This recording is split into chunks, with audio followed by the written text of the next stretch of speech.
Halo, nama saya Ayu Prasti Lestari dengan NIM 1801007. Di sini saya akan menjelaskan mengenai bisnis plan dari mata kuliah kewirausahaan.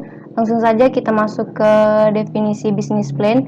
Bisnis plan merupakan suatu dokumen yang menyatakan keyakinan akan kemampuan sebuah bisnis untuk menjual barang atau jasa dengan menghasilkan keuntungan yang memuaskan dan menarik bagi penyandang saran. Kemudian langkah-langkah membuat bisnis plan. Di sini langkah-langkah membuat bisnis plan ada 5. Yang pertama itu latar belakang atau background. Kedua, analisa pemasaran atau marketing analisis. Ketiga, analisa produk atau produk analisis. Keempat, analisa manajemen atau manajemen analisis, dan analisa keuangan atau financial analysis. Kemudian di sini latar belakang atau background, yang pertama itu ada sejarah berdirinya perusahaan, kemudian pihak yang akan terlibat dan bertanggung jawab dalam bisnis, ketiga rencana pengembangan produk atau jasa yang dihasilkan, penjelasan tentang usaha yang akan dijalankan, jenis usaha yang dipilih, penjelasan produk, produk yang akan dijual, manfaat produk, gambaran saingan bisnis, keunggulan produk. Kemudian sejarah berdirinya perusahaan. Di sini saya ambil contoh produk dari Bittersweet by Najla, adalah bisnis yang berjalan pada bidang penjualan produk. Lebih tepatnya produk makanan berbentuk dessert box. Dengan bisnis ini, Najla juga mencoba untuk menyuguhkan dan mengenalkan tidak hanya dessert box itu sendiri, tapi juga nilai dan manfaat yang terkandung pada dessert box itu sendiri. Kemudian jenis usaha yang dipilih. Di sini saya menjalankan bisnis kuliner. Kemudian produk yang akan dijual itu dessert box. Manfaat produk. Produk dessert box mampu bersaing dengan kuliner lain, namun tetap memperhatikan aspek kesehatan, kebersihan, dan daya beli masyarakat. Konsep usaha yang diusung adalah usaha kuliner yang sehat, praktis, dan efisien. Kemudian gambaran saingan bisnis. Di sini saya ambil produk makanan dan minuman. Keunggulan produk yang pertama itu halal, kemudian cita rasa yang enak. Ketiga, sebagai makanan penutup. Dessert box juga cocok menjadi santapan berbuka puasa saat bulan Ramadan ataupun hampers. Keempat, pilihan rasa yang disesuaikan dengan selera. Kemudian analisa pemasaran atau marketing analisis. Yang pertama itu membuat kesan image atau produk, penampilan produk, strategi harga produk, strategi penjualan, promosi, dan periklanan. Kemudian membuat kesan dan image produk. Di sini kita menampilkan nama produk, jenis produk, ukuran atau manfaat. Di sini nama produk saya ambil dessert box, kemudian jenis makanan, ukuran box atau cup, manfaat utama sebagai alternatif makanan siap santap untuk memenuhi kebutuhan serat tubuh. Manfaat utama, di sini maksudnya manfaat sampingan atau manfaat turunan, sebagai cemilan, kudapan ringan, makanan penutup, dan santapan berbuka puasa saat bulan Ramadan. Bisa juga hampers atau hampers bulan Ramadan. Kemudian ini penampilan produk, produk dari dessert box. Segmentasi pasar. Di sini saya menggunakan 3, segmen geografis, segmen demografis, dan segmen psikografis. Yang pertama, segmen geografis.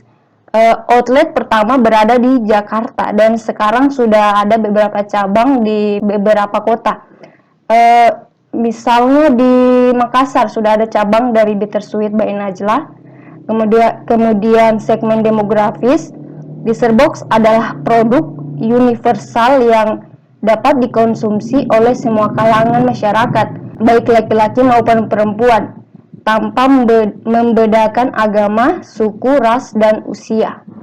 Segmen psikografis, seluruh masyarakat dengan berbagai perilaku, kelas sosial, gaya hidup, serta kepribadian dapat menikmati dessert box.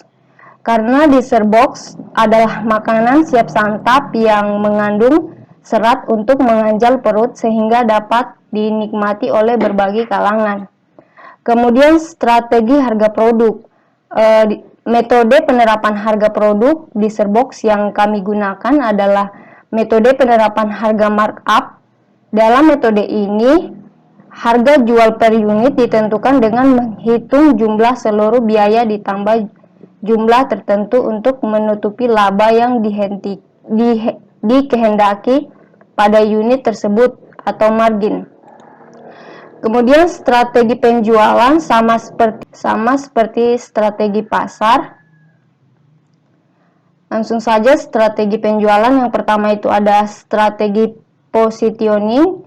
Di sini ada dua, yaitu yang pertama metode pendekatan positioning yang akan kami gunakan pada produk di Serbox adalah metode function concept dan pendekatan lebih banyak untuk lebih sedikit.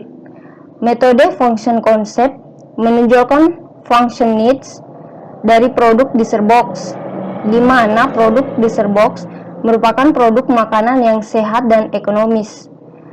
Kedua, strategi positioning yang akan kami gunakan adalah penetapan posisi menurut kategori produk, harga, dan distribusi. Kemudian promosi dan periklanan. Di sini saya ambil strategi promosi, yaitu metode promosi yang kami gunakan promotion mix. Strategi kami pakai antara lain penjualan pribadi atau personal selling, pemasaran langsung direct marketing, promosi penjualan sales promotion, serta hubungan umum atau public relation. Kemudian analisa produk atau produk analisis. Di sini akan menjelaskan bagaimana detail produk atau jasa Anda. Jika Anda mempunyai produk atau jasa lebih dari satu, Anda tidak perlu ragu menjabarkannya satu persatu.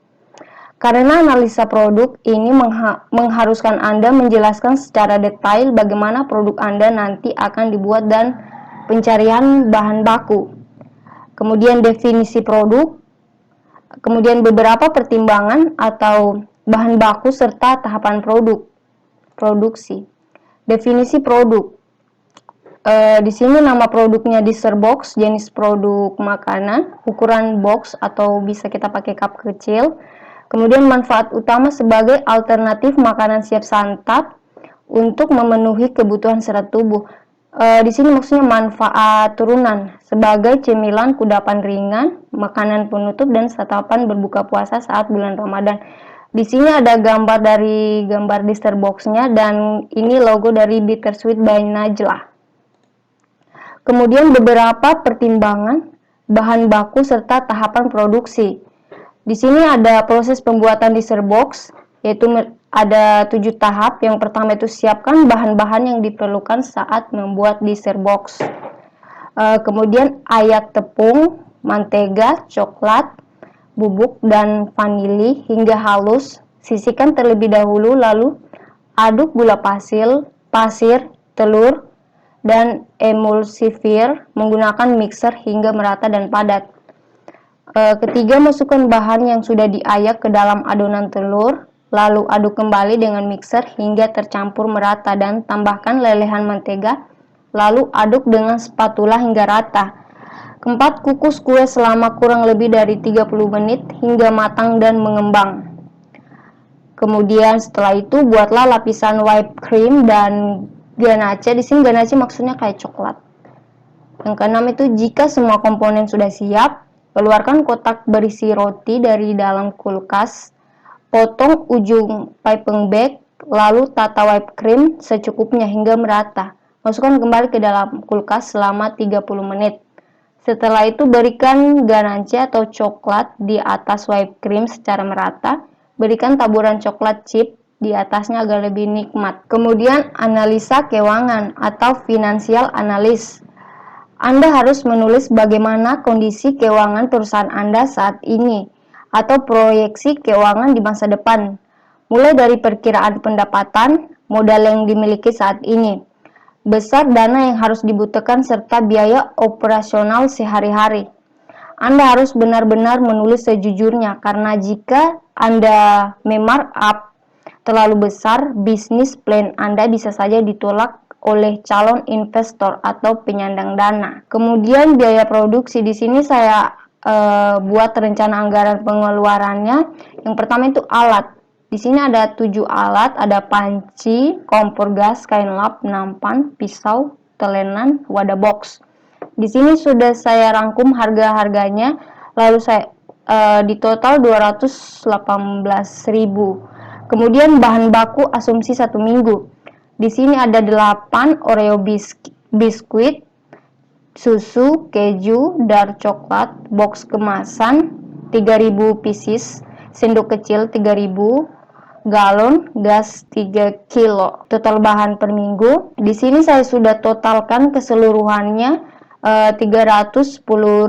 Untuk biaya 1 bulan produksi itu 1.240.000. Di sini dari total bahan 310 dikali 4 minggu.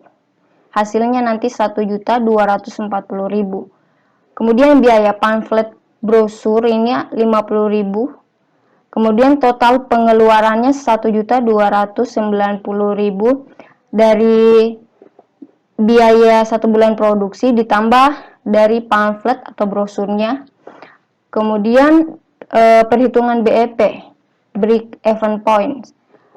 BEP harganya ini rumusnya total biaya produksi dibagi jumlah produksi. Sini 360.000 ini dari total bahan per minggu kan 310.000, ditambah dari pamflet brosurnya 50.000, jadi 360.000. Kalau yang 360.000 jumlah produksinya itu kita kira-kira saja, kira-kira per minggunya itu produk yang kita buat bisa menghasilkan berapa produk. Di sini saya ambil 360 produk, kemudian 360.000 dibagi 360, hasilnya 1.000. Lalu harga jualnya itu kita kira-kirakan dari hasil yang kita dapat 1.000 tadi. Di sini saya kira-kirakan harga jual yang saya ambil itu 50.000. Berarti satu deezer boxnya itu seharga 50.000. Kemudian total biaya variabel per bulan atau TVC. Di sini 360.000 diambil dari total biaya produksi. Kemudian N, jumlah unit yang terjual. Di sini rumusnya P kali N. Biaya berarti harga jual dikali jumlah. Kemudian di sini P-nya itu harganya 50.000, kita kalikan dengan jumlah unit. Di sini jumlah unit saya ambil 360 berarti 50.000 dikali 360 hasilnya 18 juta. Kemudian analisa break even point, perhitungan laba bersih. Yang pertama itu total bahan baku kita dapatkan itu 310.000 diambil dari total bahan per minggu 310.000. Kemudian total biaya diambil tadi dari pamflet atau brosur. Kemudian kita totalkan 310.000 ditambah 50.000 berarti 360.000. Pendapatan di sini rumusnya terjual atau berapa box yang terjual dalam beberapa minggu atau beberapa hari, dikali hari kali 1 minggu kali harga jual. Di sini yang terjual 610 box dikali 1 minggu itu berarti 7 hari dikali 50.000 harga jual dari per box tadi, berarti kita totalkan 213.500.000. Kemudian pendapatan dikurang TC atau total cost. Laba kotor. Di sini laba kotornya diambil dari total pendapatan dikurang dari total cost. Di sini sudah saya ambilkan laba bersihnya 213.140.000.